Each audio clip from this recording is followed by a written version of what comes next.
Welcome to this painting tutorial.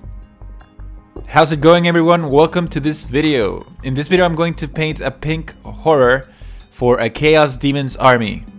So I saw some new releases on Tzeentch demons and I really liked the look of them and I wanted to try them out. So I got a box of horrors and started painting them.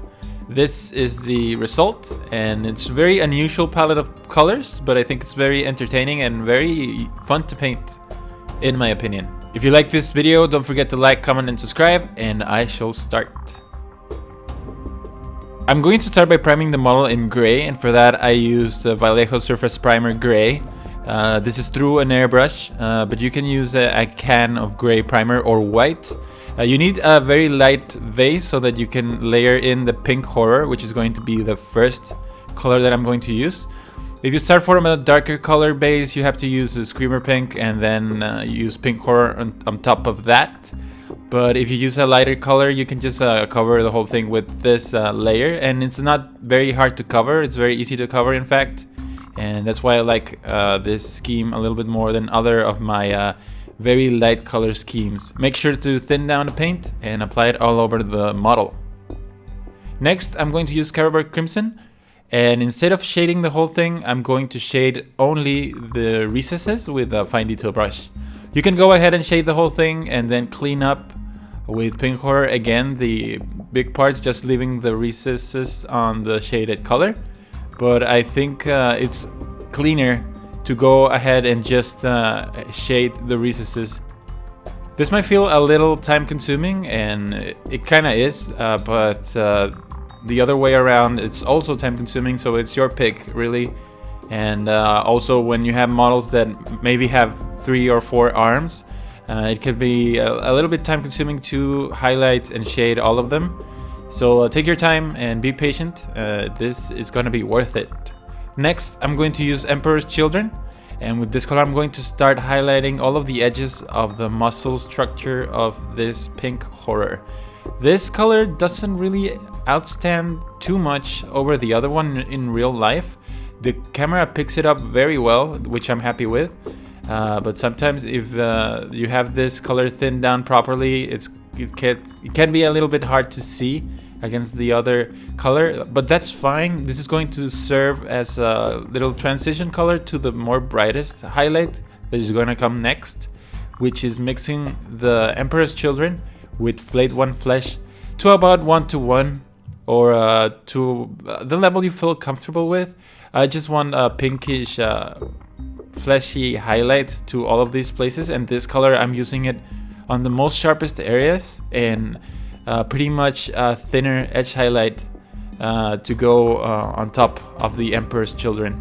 You can use drying retarders to help you keep the paint wet for longer, and so that the tip of your brush doesn't dry out. And yeah, just go ahead. This is a very fun part to do actually, and the skin starts looking very good after this. Next, I'm going to use Daemonette Hide to paint the tongue and the mouth, the insides of the mouth and tongue of the pink horror. I realized now that you could have painted this before we painted the skin, so that you don't have trouble messing up the edges of that mouth. But it's your choice if you want to do it now or before. That's fine. Next, I'm using Leadbelcher to paint all of the places that are going to be silver. This is very straightforward. Again, don't use any colors straight from the pot. Make sure to thin them down a little bit. Next, I'm going to use Zandri Dust, and with this I'm going to paint all of the claws, all of the horns and teeth on the model. This is pretty straightforward. I'm using a detail brush because I don't want to mess up any of the other areas, and most of these areas are very small, so that's fine. Try to be very neat and clean so that you don't mess up any of the previous colors that you've used and painted. Next, I'm going to use Retributor Armor. Make sure to shake this color well, all of your colors, but especially this one, because it separates. And I'm going to paint all of the jewelry and all of the places that you want to be gold. And this is a very bright gold, and it actually looks very good against the pink skin. It really helps that the gold is very yellow and very bright, and it goes very well with the overall Tzeentch color scheme. Next, I'm going to use ceramide white, and because the flame is sort of white already, I can just paint over it. And ceramide white is a very strong white pigment paint, so you can just paint over the flames and make it white. Next, with Flash Gitz yellow, I'm going to use this color to paint the eyes real quick and very carefully, because the lower eyelid shows as if it was an actual eye, but it isn't, and this is a problem in most models. Some people think that the bottom eyelid is the actual eye, and you have to watch out for that. Next, I'm going to use, here I'm using Druchi Violet, and I'm using this color to shade all of the silver, all of the gold, and I think that's it. Oh, also the insides of the mouth. Make sure that in the gold you let a little bit of the shade touch a little bit of the skin, so that it gets that really deep purple shade. It looks very good, so try to do that. Here I'm using Agrax Eartshade, and with this I'm going to shade all of the horns and the claws and teeth on the model. On the horns, it's only important to get the bottom part. The teeth, you can cover them completely, and the claws as well. After that's done, I'm going to use Ushabti bone to start highlighting the bone in general. On the horns, I'm just going to draw some lines and make a little transition like this on the horn to a brighter tip. And on the claws, try to focus on the bottom part, leave a little bit of the other color behind.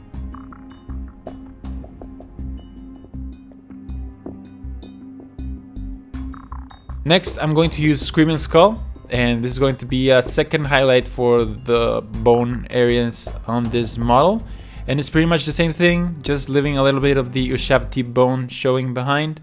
But it's the same thing really, it's just a brighter highlight to make it even brighter.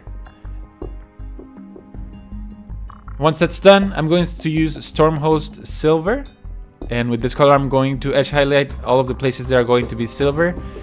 This is just the edges of this bracelet in this arm here. Sometimes these models have a little bit more of silver details like this, but not too many. And this is a good way to paint them overall. Next, I'm going to use Warpfiend Gray and highlight the tongue. It's really not important how much you highlight, just try to highlight all of the visible parts of this tongue, and the sides and the top. Next, I'm going to use polished gold from Game Color. This is a Vallejo paint, and with this color I'm going to highlight all of the places that are going to be gold. Just try to leave a little bit of the shaded color behind and color all of the places that are facing up and that are in the light. So be very careful not to paint on the other parts, and that's it.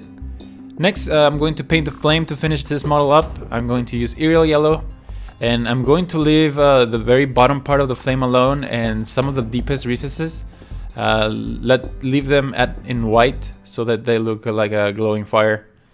This is a backwards highlighting, which is just using the brightest color first, and then I'm kind of highlighting with the darker colors. Here I'm using Troll Slayer orange, and with this color I'm just going to pick up places, the same places that I did the yellow, leaving a little bit of the yellow behind and trying to go upper on the flames.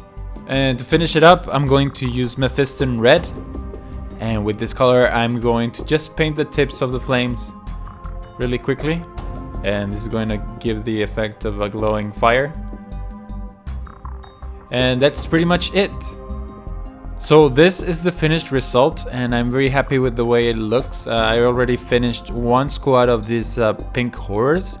The only difference is that they have blue tongues, and I used those to differentiate between one squad and the other. Just paint a different detail on a squad so that you know which one is what when they get all mixed up in the battlefield. and they look pretty good. I really like the color palette. It's very unusual and it's very striking in the tabletop, and I like that a lot. And overall, I'm very happy with it. So I hope you find this video entertaining and helpful, and it helps you out when trying to decide how to paint your pink horrors. This is a very good way to go. And if you like it, don't forget to like, comment, and subscribe. Feel free to leave any questions that you have on the comment section below. And I hope you enjoyed this video. Thank you very much for watching. I'll see you on the next one.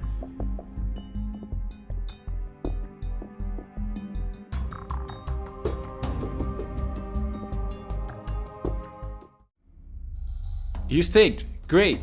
Thank you very much for supporting my channel, and if you would like to become a patron, there is a link to my Patreon page in the description below. Your contributions help pay for my work and keeps the channel going. A single $1 a month is more than enough, and you can cancel at any time. If you can't, don't worry, you can support my channel by simply watching my videos and sharing them with your friends. Thank you for watching, have a great day, and I'll see you on the next one.